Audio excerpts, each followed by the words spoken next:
My brother, my sister, God bless you. Shalom. You are welcome in the Lovers of God International Ministry, Holland.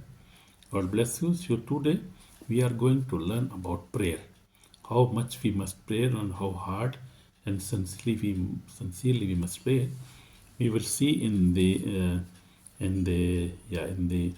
letter of James, chapter 5, verse from 13. Are any of you in trouble? You should pray. Are any of you happy?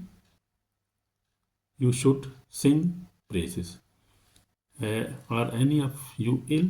You should send to the church elders who will pray for them and drop oil and then them in the name of Lord.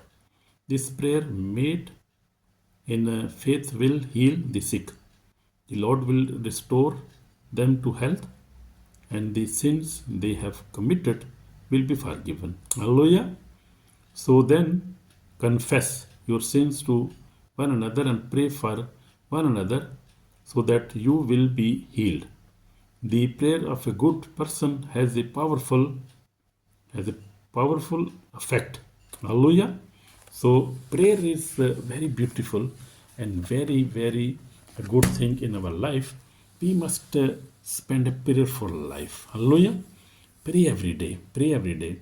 You can pray. You can choose your time, but you have to pray every day because prayer is our protection, our salvation, and we got strength in prayer. And if you need salvation, deliverance, healing, if you need breakthrough in your life, my brother, my sister, you must pray.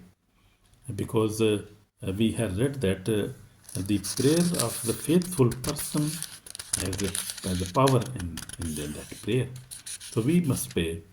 If we see Jesus Christ was praying, all night praying, Jesus Christ was praying in Gethsemane. He was praying and his sweat was turning into blood. So hard he was praying. So we must also pray like hard prayer. Sincerely we must pray.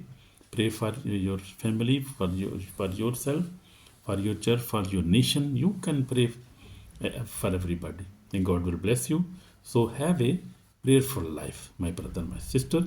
You read your Bible every day, pray every day, and forgive everybody. So whenever you stand for prayer, first of all, forgive yourself, ask for forgiveness, forgive everybody, and then thank the Lord. And you can put your any request to Lord Jesus. Hallelujah. He will listen you in Jesus' name. Amen.